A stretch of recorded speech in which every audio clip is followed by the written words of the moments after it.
At-large Representative Stacey Mather wants continued investment in agriculture. Details in this report. This 284 Media News Update is brought to you by VI Motors Limited, a proud Napa franchise with an expert service department and reliable Toyota and Honda vehicle sales. At-large Representative Stacey Mather is calling for continued investment in agriculture in the Virgin Islands, arguing that the territory must place greater focus on building the sector into a sustainable industry. Speaking on a recent episode of Virgin Islands Voice program, Mather said the conversation surrounding agriculture should move beyond small-scale farming and instead center on developing agriculture as a viable business sector for the territory. The territorial representative also called on Premier and Minister of Finance, Dr. Natalia Wheatley, who was seated to his right, to continue allocating funds towards agricultural development. So if we go back in the history of the Virgin Islands, from what I know in terms of agriculture, there were moments in Virgin Islands history where you saw heavy investments. You know, if we think back, we can think about the greenhouses that were done by Honorable Omar Hodge, right? May he rest in peace. You know, he had the foresight to think of indoor farming and how it could be done. Didn't work out the way we would have wanted it to work out. Irma took those down. But now, you know, if you go on TikTok, you'll see vertical farming. In those plastic containers, they're growing arugula, they're growing lettuce, and you know, you can set up 100 of them. And you can have produce within, a few weeks. And the Premier has been talking about doing initiatives like this. The department has been talking about it. So while we're feeding the mind of the people in the Virgin Islands, Kareem, I'm going to be encouraging the Premier as we go through this year to start investing for the body. You know, we have to feed our body. And in order to do it, we have the sand and we have the soil and we have the sea. And it needs to happen. You know, when you look at agriculture itself, we've had extension services over the years where agriculture would train, they would have equipment.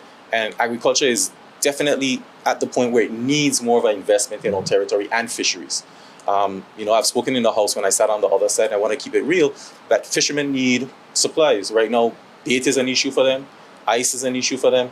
And I think that sometimes supplying to the individual farmer is very costly to the government. But again, setting up these landing sites that the Premier has been talking about, where ice is readily available, we will take care of many with one station. And these are the investments that I know the government is making, but I'm also going to lend my voice and I'm going to agitate the Premier here and there as the Minister of Finance to put some more money into agriculture so that our farmers can see the investment. And also I would like to say that there's been a call to do more public events with agriculture.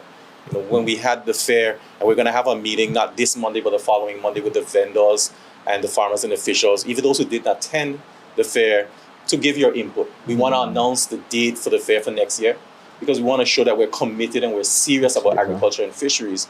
And, you know, if you consider what's happening in the territory, we have a lot of young people who are involved in fishing, a lot of young people who are involved in farming.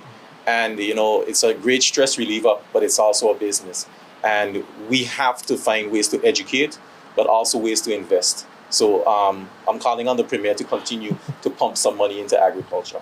Mather did not outline specific policy proposal during the program, but emphasized the importance of continued investment in the industry. He also called on residents to do more to support local farmers by buying the produce when they're available. Britannia Whittle, 284 News.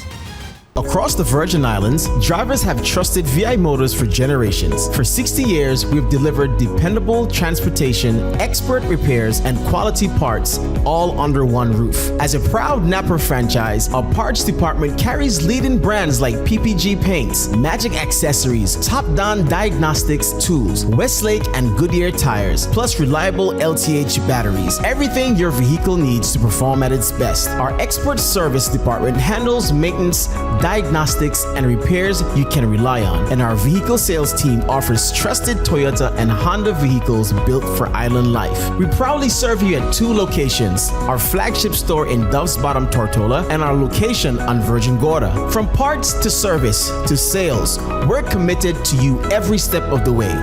VI Motors, service beyond the call, serving the Virgin Islands for 60 years.